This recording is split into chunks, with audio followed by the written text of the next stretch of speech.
السلام علیکم ناظرین، میں قاسم علی شاہ علم کی دنیا کے پلیٹ فارم سے، اور آج ہمارے ساتھ جو گیسٹ ہیں وہ راؤ محمد اسلم صاحب ہیں. جو راؤ محمد اسلم صاحب کی جو ایکسپرٹی ہے وہ مائنڈ سائنسز کی، نیورو لنگوسٹک پروگرامنگ کی ہے. راؤ اسلم صاحب ہمیں بتائیں گے کہ انٹرویو کیسے لیتے ہیں اور انٹرویو کی سکلز کیا ہیں. اس کے ساتھ ساتھ وہ بچے جو سی ایس ایس کے ایگزامس دینے والے ہیں اور پریپریشن کر رہے ہیں سی ایس ایس کی، ان کو بڑی آسانی ہو جائے گی کہ جب ان کا انٹرویو آئے گا انہوں نے تیاری کیسے کرنی ہے، انٹرویو کے ٹرکس کیا ہوتے ہیں، کیا چیزیں واچ کی جا رہی ہوتی ہیں، نان وربل کمیونیکیشن کیا ہے، وربل کمیونیکیشن کیا ہے، اور ہماری باڈی لینگویج جو باتیں کر رہی ہوتی ہے وہ کیا ہے. آئیے ہم ملتے ہیں راؤ محمد اسلم صاحب سے. السلام علیکم سر. سر کیسے ہیں آپ؟ ٹھیک ٹھاک ہیں سر؟ سر یہ کیونکہ آپ ہم بتا چکے ہیں کہ یہ ساری ڈاکومنٹری سی ایس ایس کی پریپریشن کے حوالے سے، اور وہ بچے جو سی ایس ایس کلیئر کر لیتے ہیں اور پھر انہیں انٹرویو کا چیلنج آتا ہے، انہیں بتانے والے لوگ نہیں ہوتے کہ انٹرویو کی سکلز کیا ہے، مائنڈ سائنسز اس میں کیا ہے، اور اس کے ساتھ ساتھ نیورو لنگوسٹک پروگرامنگ کیا ہے. تو آپ یہ بتائیے گا کہ کیا واقعی انٹرویو لینا ایک سائنس ہے اور انٹرویو میں کچھ چیزیں واچ کی جا رہی ہوتی ہیں، یا یہ بالکل ایک اندازہ ہی ہوتا ہے؟ نہیں سر جی، اس میں سب سے پہلے تو جو نان وربل ہماری جو کمیونیکیشن ہے اس کو بہت زیادہ جو ہے اس میں لیا جاتا ہے، انٹرویو میں خاص کر دیکھا جاتا ہے. سب سے پہلے تو اس کا کانفیڈنس دیکھا جاتا ہے کہ وہ شخص جو ہے جسے ہم رکھ رہے ہیں کہ اپنی کسی بھی جاب کے لیے، جو بھی سی ایس ایس کی جاب کے لیے، تو کیا یہ شخص وہاں پہ اس کی جو اس کو کچھ سائیکولوجیکل پرابلم تو نہیں ہے. مثلا جیسے ہم اکثر دیکھتے ہیں کہ لوگوں کے اندر شیم بیس پرسنالٹی ہوتی ہے، تو جیسے ہی وہ اپنے سامنے آتے ہیں، لوگوں کو دیکھتے ہیں، یا وہ اس کی جو وہاں پہ انوائرمنٹ ہے اس کو دیکھتے ہیں، تو وہ اسٹریسڈ ہو جاتے ہیں اور وہ اپنی چیزوں کو چھپانے میں لگ جاتے ہیں. مثلا اگر کسی بچے کے انک اسپاٹ لگا ہوا کہیں، تو وہ بار بار کوشش کرتا ہے کہ میں اس کو ٹائی کے ذریعے اس کو چھپاؤں. دوسری جو پرابلم میں نے دیکھی ہے وہ ہے آؤٹ فٹ کی پرابلم لوگوں میں.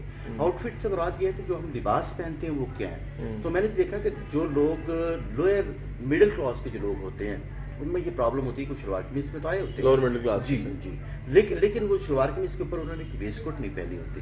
دوسرا، ان کے پاس اسمائل کا بڑا فقدان ہوتا ہے. اکثر بیشتر جب ہم کسی سے ملتے ہیں تو سب سے پہلی جو ہماری جو گفتگو ہوتی ہے اس سے وہ اسمائل سے ہوتی ہے. اس کے بعد ہمارا آؤٹ فٹ ہے، اور اس کے بعد دوسرا یہ ہے کہ اس کے کھڑے ہونے کا جو سٹائل ہے، اس کے جو بیٹھنے کا سٹائل ہے وہ مختلف ہوتا ہے. اچھا، یہ واچ کیا جا رہا ہوتا ہے کہ جی انٹر کیسے ہوا ہے اور آ کے بیٹھا کیسے ہے، سلام کیسے کیا ہے، یہ واچ کیا جا رہا ہوتا ہے؟ جی بالکل. اس میں سر دیکھیں، جب بھی آپ جو لوگ بیٹھے ہوئے ہیں ان میں جو ایک ممبر ہے، فرض کریں کوئی بورڈ کا ممبر ہے اور وہ ٹیکنیکل ممبر ہے، یا وہ سائیکالوجسٹ ہے، یا سائیکیٹرسٹ ہے، یا سائیکو پیتھولوجسٹ ہے، تو وہ ہمیں سب سے پہلے وہ ہمیں جج کرے گا کہ اس کی باڈی لینگویج کیا ہے. کیا یہ عام میں، کیونکہ جو آپ کا سی ایس پی افسر ہے اس نے فرکشن آف ٹائم میں اپنے فیصلے لینے ہیں، تو اب وہ فیصلے لیتے ہوئے کیا وہ واقعی. راؤ صاحب میں پوچھوں گا کہ کیا انٹرویو میں یہ پتہ لگ جاتا ہے کسی میں ڈیسیژن پاور ہے کہ نہیں ہے؟ جی کیسے؟ اصل میں ہوتا یہ ہے کہ جب ہم کسی سے گفتگو کرتے ہیں سب سے پہلی بات تو یہ ہوتی ہے کہ وہ سوچ کیا رہا ہے.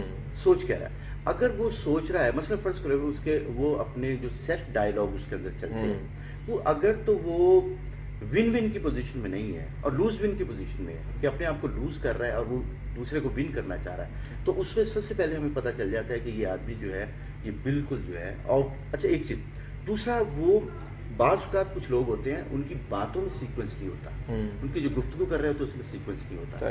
تو ہمیں سب سے پہلے پتہ چل جاتا ہے کہ یہ سوچ کیا رہا ہے. کیا یہ اپنے بارے میں سوچ رہا ہے یا اس شخص کے بارے میں سوچ رہا ہے. تو ہمیں محدود رہنا چاہیے کہ جی ہم اپنی ہی بات پہ جو بھی کرنا چاہتے ہیں اس تک محدود. راؤ صاحب باڈی لینگویج کیا چیز ہوتی ہے جی؟